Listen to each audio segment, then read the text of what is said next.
Assalamualaikum everyone. Welcome to another video lecture of English with नसीब। हमारे आज के वीडियो लेक्चर के अंदर हम एक ऐसे पढ़ेंगे। ये ऐसे PCS 2023 प्रोविंशियल सिविल सर्विसेज 2023 का जो एग्ज़ाम था, जिसे बलूचिस्तान पब्लिक सर्विस कमीशन ने कंडक्ट किया था रिक्रूटमेंट करने के लिए DSP पुलिस की पोस्टों पर, असिस्टेंट कमिश्नर की पोस्टों पर और सेक्शन ऑफिसर की पोस्टों पर। ये एग्ज़ाम जब कंडक्ट किया गया तो इसके इंग्लिश के पेपर के अंदर एक ऐसे दिया गया था जिसका टाइटल था नॉलेज इज पावर, और आज हम उसी ऐसे को पढ़ेंगे और समझने की कोशिश करेंगे। मैंने इस ऐसे को 7 पैराग्राफ्स के अंदर डिवाइड किया है। 7 पैराग्राफ मैंने लिखे हैं इस ऐसे के ऊपर। ये एक 30 नंबर के ऐसे के लिए मोर देन इनफ है। 700 या 750 वर्ड्स का ये ऐसे है, तो आप इसको इससे 100 वर्ड्स कम भी कर सकते हैं। 6 पैराग्राफ का भी लिख सकते हैं, 5 पैराग्राफ का भी लिख सकते हैं, या फिर आप एक और पैराग्राफ ऐड करके इसे 800 वर्ड्स तक भी ले जा सकते हैं। जहां आपको लगता है आपका आइडिया कंप्लीट हो रहा है, that is more than enough. 500 से 800 के बीच आप कहीं भी इसको रख सकते हैं। तो मैंने इसको 750 वर्ड्स के बीच में लिखा है और ये 7 पैराग्राफ्स के ऊपर है। इस ऐसे का आउटलाइन आपके सामने है, जिसमें पहली हेडिंग जो हमने दी है वो इंट्रोडक्शन की है। इस पहले पैराग्राफ के अंदर हम इस टॉपिक को, नॉलेज इज पावर को इंट्रोड्यूस करेंगे। दूसरी जो हेडिंग हमने दी है वो है grasping the essence of aphorism. Aphorism उस स्टेटमेंट को कहते हैं जो सच हो। जैसे ये वाली स्टेटमेंट है नॉलेज इज पावर, तो ये एक सच्ची स्टेटमेंट है। तो हम इस स्टेटमेंट को समझने के हवाले से कि ये क्यों ज़रूरी है, क्यों इंपॉर्टेंट है, उसके ऊपर हम बाकायदा एक पैराग्राफ लिख रहे हैं। फिर उसके बाद हमारी जो तीसरी हेडिंग है वो है human flight to space, a testament to the power of astronomical knowledge. इस पैराग्राफ के अंदर हम समझाएंगे कि नॉलेज कैसे पावर है, और उस पावर को साबित करने के लिए हम एस्ट्रोनॉमिकल नॉलेज की मिसाल देंगे। फिर उसके बाद हमारा चौथा जो पैराग्राफ है वो है vanquishing fatal diseases, the supremacy of medical knowledge. चौथे पैराग्राफ के अंदर हम समझाएंगे कि नॉलेज किस तरह से पावर है, और उसके अंदर जो है मेडिकल नॉलेज के पावर की बात करेंगे। फिर हमारा जो पांचवा पैराग्राफ है enhanced and structured world order, potential of the political knowledge. इस पैराग्राफ के अंदर हम बताएंगे कि कैसे पॉलिटिकल नॉलेज के पावर ने एक इन्हांस्ड और स्ट्रक्चर्ड वर्ल्ड ऑर्डर क्रिएट किया है। छठा जो हमारा पैराग्राफ है the world at finger tips, the ability of technological knowledge. ये इस पैराग्राफ के अंदर हम रीडर को या एग्जामिनर को समझाएंगे कि कैसे ये जो टेक्नोलॉजिकल नॉलेज है, इसकी एबिलिटी ने दुनिया को फिंगर टिप्स के ऊपर ला कर रखा है, जिससे ये साबित होता है कि नॉलेज सच में पावर है। लास्ट जो हमारा पैराग्राफ है कंक्लूजन का, उसके अंदर हम तमाम इस ऐसे की डिस्कशन को वाइंड अप करेंगे और अपने ऐसे को एक इख्तिताम पे पहुंचाएंगे। तो इस तरह से हमारा ये ऐसे चलेगा। इस आउटलाइन के हवाले से एक चीज़ पता नहीं आप लोगों ने ऑब्जर्व की या नहीं की, वो ये है कि इस आउटलाइन के अंदर बॉडी पैराग्राफ की जो हेडिंग्स हैं इंट्रोडक्शन और कंक्लूजन को छोड़कर, ठीक है, बाकी जो बॉडी पैराग्राफ की हेडिंग्स हैं वो फ्रेजेस में लिखी गई है, और सारे के सारे फिर फ्रेजेस ही है। इसे कहते हैं पैरेलल ऑर्डर। आउटलाइन की हेडिंग्स का एक ही सिस्टम पर बेस होना पैरेललिज्म कहलाता है। जब आप किसी ऐसे का आउटलाइन लिख रहे हो, खासकर कंपेटिटिव एग्जाम्स के अंदर, तो आपको इस बात का ख्याल रखना चाहिए कि बॉडी पैराग्राफ की जो हेडिंग्स आप आउटलाइन के अंदर देते हैं वो या तो सिर्फ सेंटेंसेस की शक्ल में हो या फिर सिर्फ फ्रेजेस की शक्ल में हो। दोनों का मिक्सचर नहीं होना चाहिए। ऐसा ना हो कि आपकी एक बॉडी पैराग्राफ की हेडिंग सेंटेंस हो, दूसरी फ्रेज हो, फिर 2-3 सेंटेंसेस हो, फिर 2-3 फ्रेजेस हो। ऐसा आप नहीं कर सकते। या तमाम हेडिंग्स फ्रेजेस में लिखें या फिर सेंटेंसेस में लिखें। इससे आपका आउटलाइन पैरेलल होगा, और ये एक रिक्वायरमेंट भी होती है कि पैरेललिज्म को आपको फॉलो करना है आउटलाइन बनाते वक्त, और उसे एग्जाम में चेक भी किया जाता है। इंट्रोडक्शन की जो हेडिंग है और कंक्लूजन की जो हेडिंग है वो इससे एग्जाम्प्टेड है। वो वन वर्ड हेडिंग्स होते हैं, तो ना तो वो सेंटेंस हो सकते हैं ना फ्रेज हो सकते हैं। बाकी जो बॉडी पैराग्राफ की हेडिंग्स आप देंगे, चाहे जितने भी बॉडी पैराग्राफ्स आप लिख रहे हैं, तो वहाँ पर आपने जो है ये रूल फॉलो करना है पैरेलल ऑर्डर वाला। या सेंटेंसेस लिखें या फिर फ्रेजेस लिखें, मिक्सचर ना बनाए उसका। अब आइए ज़रा इस ऐसे के इंट्रोडक्शन को भी देख लेते हैं और एक एक करके बाकी पैराग्राफ्स को भी पढ़ लेते हैं और समझ लेते हैं। एक छोटा सा इंट्रोडक्शन है, ये ऑलमोस्ट 150 वर्ड्स के करीब होगा, 137 वर्ड्स का है। ये एक छोटे से ऐसे के लिए मोर देन इनफ है। तो इसको हमने शुरू किया है एक कोटेशन से। एक एक्स अमेरिकन पॉलिटिशियन है बेंजामिन कार्सन, उनकी कोटेशन हमने ली है और इससे इस इंट्रोडक्शन को शुरू किया है। ये टू द पॉइंट हिट करता है इस टॉपिक को, नॉलेज इज पावर वाले को। बेंजामिन कार्सन साहब कहते हैं, I'm convinced that knowledge is power to overcome the past, to change our own situations, to fight new obstacles, to make better decisions. Benjamin Carson, American politician. आप ऐसे भी इसको लिख सकते हैं कि पहले आप कोटेशन लिखें, फिर उनका नाम और उनका ओहदा लिखें, या फिर आप ऐसे कर सकते हैं कि इसको शुरू करने के लिए आप लिखें according to Benjamin Carson, an ex American politician, फिर आगे आप उनकी कोटेशन लिख दें, या आप ऐसे लिख सकते हैं कि an ex American politician Benjamin Carson once said, फिर उसकी कोटेशन लिख दें। जिस हिसाब से आपको अच्छा लगता है, जो आपके लिए ईजी हो, उसी तरह से लिखा करें। मुझे ये पसंद है कि पहले कोटेशन हो फिर उसका नाम हो, तो मैंने इसी तरह से लिखा है। और ये कोटेशन टू द पॉइंट इस टॉपिक को हिट कर रही है। तो चलें आगे इसको पढ़ते हैं। कोटेशन के बाद हमने लिखा है, through out history humanity has witness the undeniable impact of knowledge on it's collective progress. अब यहाँ पर हमने कहा कि ये जो पूरी ह्यूमन हिस्ट्री है, इसके अंदर ह्यूमैनिटी ने खुद विटनेस किया है नॉलेज के इम्पैक्ट को, और ये नॉलेज का इम्पैक्ट ही है जिसने जो है ये कलेक्टिव प्रोग्रेस ह्यूमैनिटी का इंश्योर किया है। आगे हमने लिखा है, it is a kind of transformational force that fuels human understanding, empowers innovation and shapes the very fabric of the world. यहाँ हम कह रहे हैं कि ये जो नॉलेज है, ये एक ट्रांसफॉर्मेशनल फोर्स है, ये एक ऐसी फोर्स है जो तब्दीली लाती है, चेंज इसकी वजह से आता है। ये फ्यूल करता है, एनर्जी देता है, मदद करता है इंसान की सोच समझ को बढ़ाने के हवाले से। ये इंसानों को एम्पावर करता है कि वो इनोवेशंस करें, और ये ही वो चीज़ है जो पूरी दुनिया के सिस्टम को, स्ट्रक्चर को जो है शेप करती है। ये नॉलेज की वजह से ही दुनिया आज ऐसी तरक्की याफ्ता है। तो ये बात हमने यहाँ पर कही है। आगे हम लिखते हैं जी, from the grand mysteries of the universe to the complex functions within the human body and from the principles of democracy to the wonders of modern technology, knowledge is the spark that ignites the greatest achievements। ये हमारे जो body paragraphs हैं जो हमने लिखे हैं, astronomical knowledge और medical knowledge, political knowledge और टेक्नोलॉजिकल नॉलेज, इन चीज़ों को जो है हमने एक सेंटेंस के शक्ल देकर यहाँ पर इंट्रोडक्शन में फिट किया। और ये करना होता है कि आपने अपने आउटलाइन को इंट्रोडक्शन के अंदर रिफ्लेक्ट करना है। यहाँ पर हमने कहा है कि ये जो बड़ी बड़ी मिस्ट्रीज़ होती थी दुनिया की, और इंसानी जिस्म के अंदर जो कॉम्प्लेक्स पेचीदा फंक्शंस हैं, और ये जो डेमोक्रेसी का सिस्टम है, जैसे जो डेमोक्रेसी के जो कवानीन हैं, और इसके अलावा जो प्रिंसिपल्स हैं डेमोक्रेसी के जितने भी, और उससे हटकर आज हम जो टेक्नोलॉजी के वंडर्स देखते हैं, कैसी ऐसी टेक्नोलॉजी हमारी आंखों के सामने आ रही है जिसका कोई सोच भी नहीं सकता था, ये सारी अचीवमेंट नॉलेज की ताकत की वजह से हुई है। तो ये बात हमने उसको समझाई है एग्जामिनर को। आगे हमने लिखा है, thus the aim of the essay is to examine the deep impact of knowledge across various fields, highlighting how it has the potential to revolutionize human understanding of the world and empower people to overcome seemingly impossible challenges।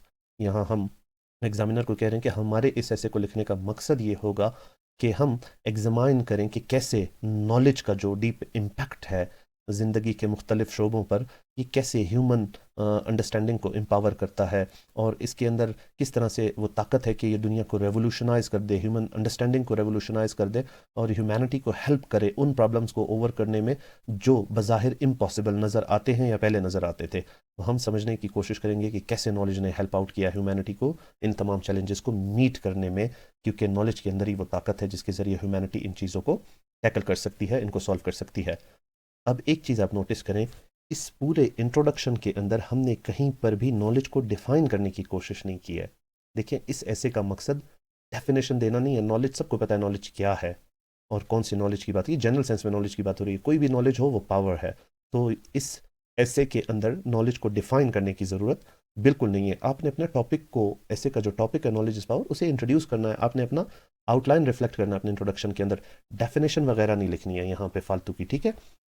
और ये जो saying है knowledge is power, ये जो statement है, इससे जो है डिकोड करने के लिए हमने बाकायदा नीचे एक पैराग्राफ लिखा है, पैराग्राफ नंबर 2 जो है हमारा, grasping the essence of the aphorism, कि ये जो एफोरिज्म है नॉलेज इज़ पावर, ये क्या है और कितना इंपॉर्टेंट है, इसके ऊपर हमने बाकायदा पैराग्राफ लिखा है। तो उसका जिक्र भी, उस स्टेटमेंट को समझाने का जिक्र भी हमने अपने इंट्रोडक्शन के अंदर नहीं किया है। इस चीज़ का आपको ख्याल रखना है।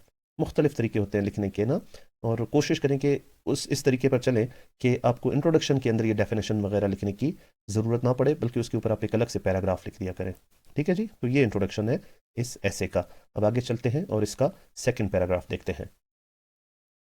अब ये जो सेकंड पैराग्राफ है ऐसे का, ये हमने काफ़ी छोटा लिखा है, और सिर्फ ये जो स्टेटमेंट है नॉलेज इज़ पावर, इसकी इंपॉर्टेंस बताने के लिए हमने ये पैराग्राफ लिखा है। कोई 50 से 60 वर्ड का होगा, मैं चेक कर लेता हूँ। 64 वर्ड्स का है ऑलमोस्ट, और ये मोर देन इनफ है। इसमें हमने लिखा है, the aphorism knowledge is power implies that it equips individuals with the ability to understand, analyse and solve problems. हम कह रहे हैं ये जो स्टेटमेंट है नॉलेज इज पावर, इससे मुराद ये है कि इल्म इंसान को और अफराद को ताकत देती है, उन्हें वो एबिलिटी देती है कि वो चीज़ों को समझें, उन्हें एनालाइज करें, उनकी जांच पड़ताल करें, और फिर उनको हल करें मसाइल को। इंसान ने इंसानी तारीख़ में बहुत सारे मसाइल को देखा है, उनका सामना किया है, उनसे गुजरा है, और उनको समझा है, फिर उनके ऊपर काबू पाया, उन्हें हल कर लिया है। ये तमाम पावर किसने दी? नॉलेज ने। यहाँ पर हमने वही बात लिखी है। आगे हम लिखते हैं this understanding empowers them to make informed decisions, overcome obstacles and ultimately shape their own destinies. हम कह रहे हैं ये जो नॉलेज अंडरस्टैंडिंग देती है लोगों को, जब लोग इल्म हासिल करते हैं, जब वो नॉलेज की पावर हासिल कर लेते हैं, तो नॉलेज उन्हें एम्पावर करती है, उन्हें ताकतवर बनाती है कि वो अच्छे और सुलझे हुए फैसले करें। उनकी ज़िंदगी में जो मुसीबतें, रुकावटें या जो चैलेंजेस आते हैं उनको वो टैकल करें, उनके ऊपर वो काबू पाएँ और अल्टीमेटली वो अपने डेस्टिनीज़ को, उनका जो मुस्तकबिल है उसे सिक्योर करें, अपनी जो ज़िंदगी है उसे आरामदेह बनाएं, उसे बेहतरीन बनाएं। तो ये बात हमने इसको यहाँ पर समझाई है। आगे हमने लिखा है जी, knowledge is not merely an accumulation of facts, it is the ability to apply those facts to create, innovate and build a better future for the sake of mankind। यहाँ हमने कहा कि नॉलेज का मतलब सिर्फ फैक्ट्स एंड फिगर्स याद करना नहीं होता। नॉलेज का मतलब है कि आप उन फैक्ट्स एंड फिगर्स को पढ़ते हो, समझते हो, फिर आप उन्हें अप्लाई करते हो, जिससे आप क्रिएशन करते हो, नई नई क्रिएशंस आप करते हो, इनोवेशंस आप करते हैं और आप कोशिश करते हैं कि एक ऐसा फ्यूचर बनाए इंसानियत के लिए जो उसके लिए बेहतर हो। और ये सब इंसानियत के लिए इंसान करता है नॉलेज के पावर के थ्रू। तो नॉलेज बहुत पावरफुल है और यही मतलब था इस एफरिज्म का, नॉलेज इज पावर का। अब आइए ज़रा इसका अगला पैराग्राफ भी देख लेते हैं। अब ये जो है ये हमारे ऐसे का तीसरा पैराग्राफ है। यहाँ से हम अपने मेन आर्ग्यूमेंट्स पेश करेंगे एग्जामिनर को कन्विंस करने के लिए कि कैसे नॉलेज पावरफुल है। तो हमने इसको शुरू किया है इस तरह से कि To begin with, the human journey into space serves as a stark reminder of the immense power of knowledge.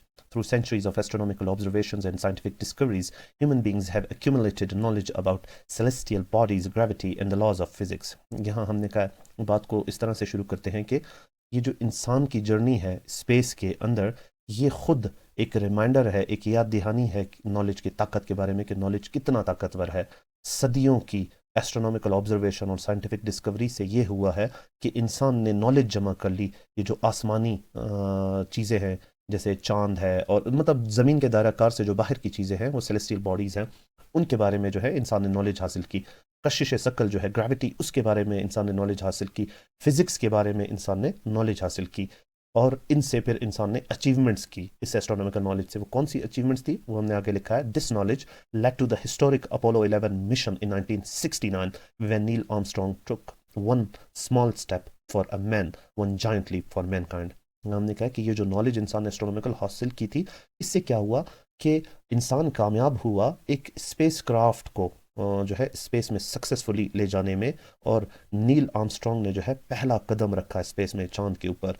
ये इंसान के लिए, नील आर्मस्ट्रॉन्ग चूँकि एक इंसान था, उस हिसाब से अगर देखा जाए तो ये एक इंसान का एक छोटा सा कदम था, एक इंसान के लिए महज एक कदम था, लेकिन इंसानियत के लिए ये एक बहुत बड़ा जंप था। इंसान ज़मीन की हदूद से निकल कर खला में चला गया था और कामयाब हुआ था और कामयाबी से वापस लौट भी आया था।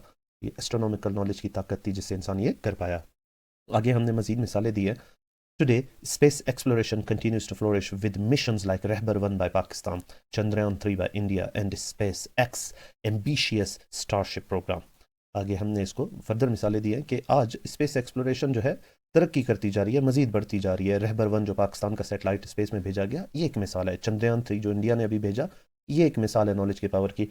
और स्पेस एक्स, इसका एलन मस्क का जो है, जिसका स्टारशिप प्रोग्राम स्पेस में बहुत सारी चीज़ें करने के हवाले से है, ये ख़ुद गवाही देते हैं कि नॉलेज पावर है और ये एस्ट्रोनॉमिकल नॉलेज की पावर है जो ये चीज़ें हो रही है। आगे हमने इस पैराग्राफ को कंक्लूड किया है। These endeavors are not mere accomplishments of engineering, they are testaments to the power of astronomical knowledge।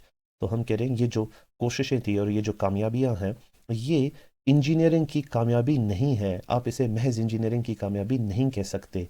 ये सबूत है एस्ट्रोनॉमिकल नॉलेज के ताकत के हवाले से कि इल्म में कितनी ताकत है और एस्ट्रोनॉमिकल नॉलेज में कितनी ताकत है कि वो इंसान को ज़मीन से उठाकर खला तक ले गई और इंसान कामयाबी से खला के अंदर इंटर हुआ। तो ये हमने मिसालें दी हैं एस्ट्रोनॉमिकल नॉलेज के हवाले से। अब ये जो ब्लैक में हमने लिखा हुआ है, मोस्टली तो ब्लू लिखा ही है, लेकिन हमने यहाँ पर ये ब्लैक में लिखा हुआ है, ये हमारा एविडेंस है, ये हमारे एग्जाम्पल्स हैं, सॉलिड एग्जाम्पल्स जो एग्जामिनर को कन्विंस करेंगे। तो ये हमारा पैराग्राफ यहाँ पर कंक्लूड हो गया और यहाँ हमने जो आर्ग्यूमेंट शुरू किया उसे हमने एग्जाम्पल्स के साथ प्रूव किया एग्जामिनर को कि एस्ट्रोनॉमिकल नॉलेज के पावर की वजह से इंसान स्पेस में जाने में कामयाब हुआ। अब चलिए इसका नेक्स्ट पैराग्राफ देखते हैं। अच्छा जी, आगे जाने से पहले इस पैराग्राफ के वर्ड्स जो है काउंट कर लेते हैं। ये 105 वर्ड का पैराग्राफ है, मोर देन एनफ एक छोटे ऐसे के लिए। ऐसे चाहे छोटा हो या बड़ा हो, बॉडी पैराग्राफ्स जो है 82 120 82 140 82 150 80 टू 150 के बीच में कहीं भी आपका पैराग्राफ हो सकता है, मेन आर्ग्यूमेंट्स वाला। मोर देन एनफ है, चाहे CSS कैसे हो या फिर PCS कैसे हो, इतने वर्ड्स बहुत होते हैं। अब आए ज़रा नेक्स्ट पैराग्राफ की तरफ चलते हैं। नेक्स्ट पैराग्राफ हमारा ये मेडिकल नॉलेज के हवाले से है। ऊपर हमने एस्ट्रोनॉमिकल नॉलेज को डिस्कस किया, यहाँ पर मेडिकल नॉलेज की हम मिसालें देंगे इस बात को साबित करने के लिए कि नॉलेज पावरफुल है। अब ये पैराग्राफ भी हमारा 107 वर्ड का है, मोर देन इनफ है। तो हमने इसको शुरू किया सिमिलरली। अब सिमिलरली कैसे, जैसे ऊपर हमने इसकी मिसाल दी एस्ट्रोनॉमिकल नॉलेज की, इसी तरह से similarly the field of medicine provides yet another compelling example of how knowledge empowers people to overcome seemingly insurmountable challenges. अब यहाँ हम कह रहे हैं कि इसी तरह से जैसे हमने ऊपर एस्ट्रोनॉमिकल नॉलेज की मिसाल दी है, इसी तरह से ये जो मेडिसन की फील्ड है, मेडिकल की जो फील्ड है, ये भी कन्विंसिंग राइट एग्जाम्पल्स हमें देती है कि कैसे नॉलेज ने इंसान को एम्पावर किया उन चैलेंजेस को ओवरकम करने में, उन चैलेंजेस को कामयाबी से टैकल करने में जो इम्पॉसिबल इनसरमाउंटेबल लगते थे। लोगों को लगता था कि इसका कोई हल ही नहीं है। इस हवाले से हम क्या कह रहे हैं आगे जी। Penicillin, the first widely used antibiotic, revolutionised the fight against bacterial infections and saved countless lives. हमने पहली मिसाल उसको दे दी कि पेंसिलिन दुनिया का जो पहला एंटीबायोटिक था और बहुत ज़्यादा वाइडली यूज़ भी होता है दुनिया के अंदर ये एंटीबायोटिक, इसने रेवोल्यूशनाइज किया उस जंग को जो बैक्टीरियाज के ख़िलाफ़ थी, उन बैक्टीरियाज के ख़िलाफ़ जो पहले इंसानी ज़िंदगियां निकल जाया करती थी और उनका कोई इलाज नहीं होता था। तो अलेक्जेंडर फ्लेमिंग साहब ने फिर पेंसिलिन को ईजाद किया और उससे रेवोल्यूशन आ गया और इंसानी ज़िंदगियां बचने लगी। कैसे हुआ? मेडिकल नॉलेज की वजह से, नॉलेज की ताकत थी। आगे फिर हमने लिखा है जी similarly advances in radiation therapy, बल्कि यहाँ पर सिमिलरली हमें नहीं लिखना चाहिए, इसको चेंज करते हैं, इसको लिखते हैं जी मोर ओवर। मोर ओवर ज़्यादा है क्योंकि सिमिलरली हमने ऊपर लिखा हुआ है तो एक ही पैराग्राफ में दो दफ़ा सिमिलरली बड़ा ही ऑकवर्ड लगता है। तो हमने आगे लिखा है जी moreover advances in radiation therapy have significantly improve the survival rate of cancer patients. जब रेडिएशन थेरेपी के अंदर एडवांसमेंट्स हुई, इससे क्या हुआ कि वो जो कैंसर के पेशेंट्स थे जो पहले कैंसर से मर रहे थे, तकरीबन हर कैंसर का पेशेंट मर जाता था, वो बचने लगे। कैंसर पेशेंट्स का सर्वाइवल रेट बढ़ने लगा। पहले तो ज़ीरो था, अगर 0 से 1% भी हुआ तो ये इंसान की तरक्की है, ये नॉलेज की ताकत है कि उसने इंसान को इस काबिल बनाया कि वो कैंसर के खिलाफ फाइट करे। एक और मिसाल हमने इसको यहाँ दी। फिर आगे हमने लिखा है even in the face of the global pandemics the power of medical knowledge shines through. यहाँ पर हमने लिखा है इन सब चीज़ों से हटकर अगर हम देखें ना कि जब दुनिया के अंदर बड़ी बड़ी आफात आती हैं, बड़े बड़े मसले मसाइल पैदा होते हैं, मेडिकल क्राइसिस जब जनरेट होता है, उसमें भी मेडिकल नॉलेज ही है जो कामयाबी से निकलता है और चमकता दमकता हुआ वहाँ पर रहता है और अपना काम करता है। आगे हमने लिखा है जी the unprecedented development of vaccines against the कोविड-19 virus within a year is a testimony to the dedication and expertise of countless researchers and scientist. यहाँ हमने कोरोना वायरस की मिसाल दी है कि कोरोना वायरस जैसे पेंडेमिक के ख़िलाफ़ जो है वैक्सीन्स को डेवलप करना, ये नॉलेज की ताकत की मिसाल है। ये साइंटिस्ट्स और रिसर्चर्स जो है उनके नॉलेज को जो है मिसाली तौर पर लोगों के सामने पेश करता है कि उन्होंने कामयाबी से कोरोना के ख़िलाफ़ वैक्सीन बनाई और कोरोना के साथ लड़ने में वो कामयाब हो गए और उसे रोकने में भी वो कामयाब हो गए, वरना दुनिया में पता नहीं क्या तबाही आ जाती। तो आगे हमने लिखा है this achievement exemplifies the transformative potential of medical knowledge in protecting lives and ensuring the wellbeing of humanity. हमने लिखा है कि ये जो अचीवमेंट्स हैं, ठीक है, इंसान की जो ये कामयाबी है कोरोना को टैकल करने की और जो दीगर चीज़ों को, ये क्या करती है, ये बताती है कि किस तरह की ट्रांसफॉर्मेटिव ताकत है, चीज़ों को बदलने वाली ताकत है मेडिकल नॉलेज के अंदर, और इसने इंसानी ज़िंदगियों को बचाया है ताकि इंसानियत का भला हो सके। तो ये इस तरह हम इसको डिस्कस करते हुए जा रहे हैं जी। ये पैराग्राफ हमारा यहीं पर कंप्लीट होता है क्योंकि हमारी बात पूरी हो गई। हमने मेडिकल नॉलेज की पावर बतानी थी, एग्जामिनर को समझानी थी, वो हमने 2-3 मिसालों से समझा दी, तो इससे ज़्यादा डिस्कशन की ज़रूरत नहीं है। अब चलते हैं अगले पैराग्राफ की तरफ। ये हमारा नेक्स्ट पैराग्राफ है और इसके अंदर हम एग्जामिनर को पॉलिटिकल नॉलेज के पावर की मिसालें देकर उसे कन्विंस करने की कोशिश करेंगे कि ये जो स्टेटमेंट है नॉलेज इज पावर, ये सही है। इसे हमने शुरू किया additionally the history of political thought and it's implication in shaping societies offers further evidence regarding the transformative power of knowledge. हम एग्जामिनर को कह रहे हैं कि मज़ीद ये कि ये जो पॉलिटिकल सोच थी और इसका जो इस्तेमाल था जिसने सोसाइटीज़ को शेप किया, ये भी सबूत देता है कि नॉलेज तब्दीली लाने वाली पावर रखता है। नॉलेज बहुत पावरफुल चीज़ है। मिसाल हमने इसको दी है, the ancient Greek concept of democracy based on the principles of citizen participation and equal rights laid the foundation for modern representative governments. तो यहाँ हम इसे कह रहे हैं, ये जो ग्रीक कॉन्सेप्ट था डेमोक्रेसी का, जो कि उस प्रिंसिपल पे था कि तमाम सिटीजन्स जो है उसके अंदर पार्टिसिपेट करें और सबकी इक्वल राइट्स हो, ये वो नॉलेज था जिसने बुनियाद रखी आज के रिप्रेजेंटेटिव गवर्नमेंट्स की। आज जो आपके पास रिप्रेजेंटेटिव गवर्नमेंट्स है, डेमोक्रेटिक सिस्टम्स है, इलेक्शन वगैरह, इसकी बुनियाद ग्रीक रखे गए थे। ये नॉलेज उनकी थी, ये उसकी ताकत से ये चीज़ें यहाँ तक पहुँची है। नॉलेज ही था जिसने इसका सिस्टम रखा और सारी बुनियाद इसकी डाली। आगे हमने लिखा है, the establishment of United Nations in the aftermath of world war II exemplifies the potential of political knowledge to foster international cooperation and prevent future conflicts।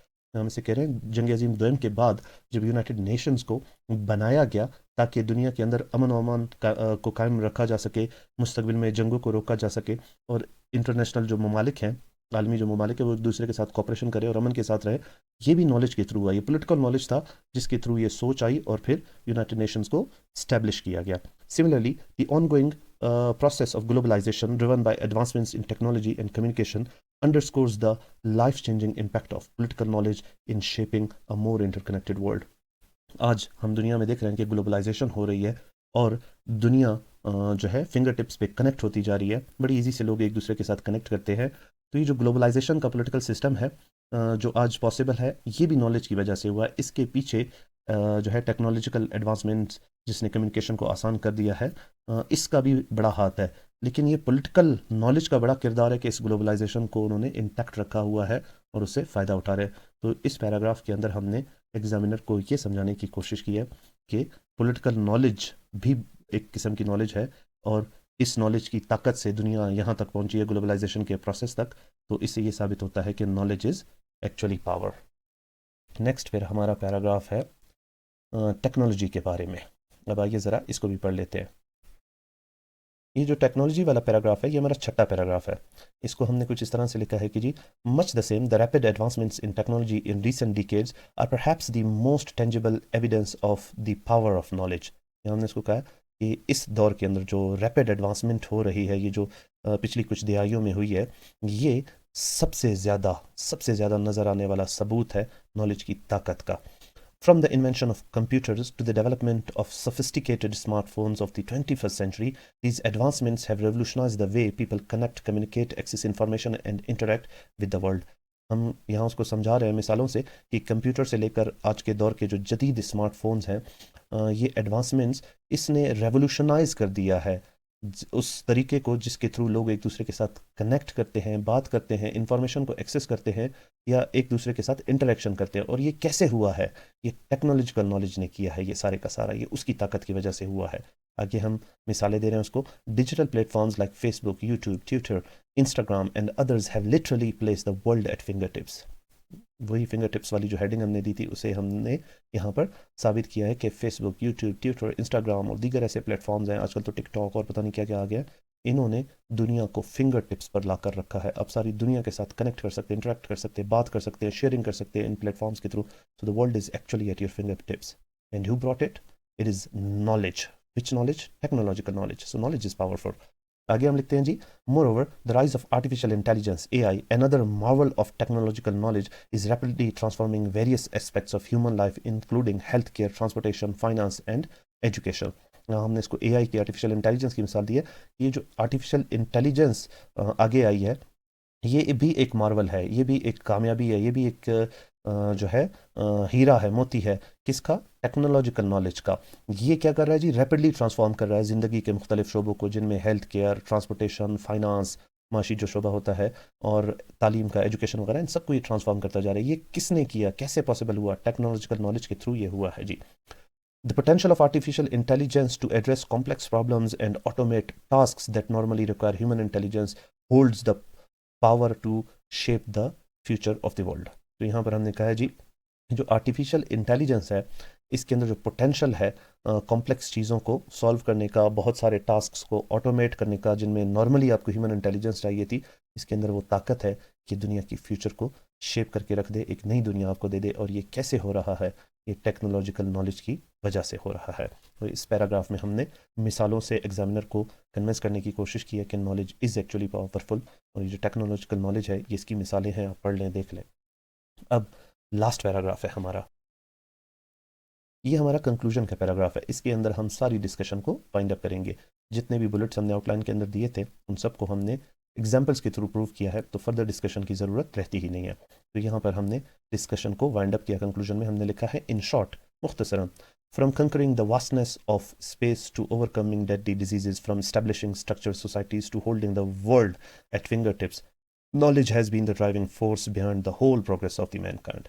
हमने कहा मुख्तसरन ये कि ये जो खला है, इसकी जो इसका जो वसी वरीज़ सिस्टम है उसको फ़तह करने से लेकर बीमारियों के ऊपर फ़तह हासिल करने तक, और ये जो स्ट्रक्चर्ड वर्ल्ड है, एक सिस्टमेटिक दुनिया जो हमने इस्टेब्लिश की है, इससे लेकर दुनिया को अपनी उंगलियों तक टेक्नोलॉजी के थ्रू लाने की जो बातें हैं, इन सब के पीछे, इन तमाम कामयाबियों के पीछे एक ही चीज़ कार फरमा है, वो है नॉलेज। ये नॉलेज है जो इंसान को इतनी तरक्की तक लेकर आया है। ये नॉलेज की ताकत है जो इंसान को इस मकाम तक लेकर आया, तो नॉलेज पावरफुल है। आगे हम लिखते हैं जी, as a matter of fact the human journey of success is itself a testament to the immense power of knowledge. हमने कहा जी, ये जो इंसान की तरक्की का सफ़र है ना, ये खुद एक मिसाल है, ये खुद एक एविडेंस है नॉलेज के ताकत के बारे में। As the world continues to explore the frontiers of understanding, embracing knowledge with open arms remains the key to unlocking a brighter future for all. यहाँ हमने लिखा है, अब जैसे जैसे दुनिया आगे चीज़ों को खोज रही है, चीज़ों को जो समझ की सरहदें हैं उनसे आगे इंसान जाने की कोशिश कर रहा है, ऐसी ऐसी चीज़ें करने की कोशिश कर रहा है जो इंसान पहले नहीं करता था। तो यहाँ पर नॉलेज को दोनों हाथों से जो है गले लगाना बड़ा ज़रूरी है इंसान के लिए, उसकी अहमियत को समझना बड़ा ज़रूरी है इंसान के लिए, नॉलेज को वेलकम करना बड़ा ज़रूरी है इंसान के लिए, क्योंकि यही वो की है जो एक ब्राइट फ्यूचर को अनलॉक कर सकता है सबके लिए। By investing in education, promoting scientific research and fostering a culture of lifelong learning, people can collectively harness the power of knowledge to create a world that is healthier, more just and truly prosperous for all. तो यहाँ हमने knowledge के अंदर investment करने की suggestion दी है आखिरी दो लाइनों में कि भाई अगर एजुकेशन के अंदर इन्वेस्टमेंट किया जाएगा, साइंटिफिक नॉलेज को प्रमोट किया जाएगा, रिसर्च को प्रमोट किया जाएगा, तो एक ऐसा कल्चर क्रिएट किया जाएगा, या एक ऐसा कल्चर क्रिएट किया जाए जिसमें लाइफ लॉन्ग लर्निंग का प्रोसेस होता रहे, एक ऐसा माशरा बनाया जाए जिसमें लोग सीखने चीज़ों को आसानी से सीखें, उनको सीखने की आसानी हो। तो इससे ये होगा कि लोग कलेक्टिवली नॉलेज के पावर से फिर फ़ायदा उठा सकते हैं और एक ऐसी दुनिया बना सकते हैं जो ज़्यादा सेहतमंद होगी, ज़्यादा इंसाफ पसंद होगी और ज़्यादा खुशहाल होगी, और ये सब के लिए होगा। तो यहाँ पर हमारे ऐसे की डिस्कशन ख़त्म हो जाती है और ये ऐसे यहाँ पर मुकम्मल होता है इस कंक्लूजन के साथ। और हम ऑलमोस्ट ये बात साबित कर चुके हैं कि नॉलेज इज़ पावर, और हमने अच्छी अच्छी मिसालें दी हैं जो कि अनडिनाइबल हैं इस डिस्कशन को लेकर। तो बस ये मेरी एक छोटी सी कोशिश थी आपको ये ऐसे समझाने की, इसका स्ट्रक्चर, इसको लिखने का तरीका और इसके अंदर कौन कौन सी मिसालें फिट बैठती हैं, ये चीज़ें आपको एक्सप्लेन करने की। उम्मीद है इस वीडियो को देखने के बाद आपको थोड़ी बहुत हेल्प मिलेगी और आप नेक्स्ट टाइम जब इस तरह का कोई ऐसे अटैम्प्ट करेंगे तो इस स्ट्रक्चर का ख्याल रखेंगे और इसी तरह से उसे शेप करने की कोशिश करेंगे सॉलिड एविडेंस के साथ। मिलते हैं एक और वीडियो के साथ। अपना बहुत सारा ख्याल रखिए और मुझे अपनी दुआओं में याद रखिए। अल्लाह हाफ़िज़।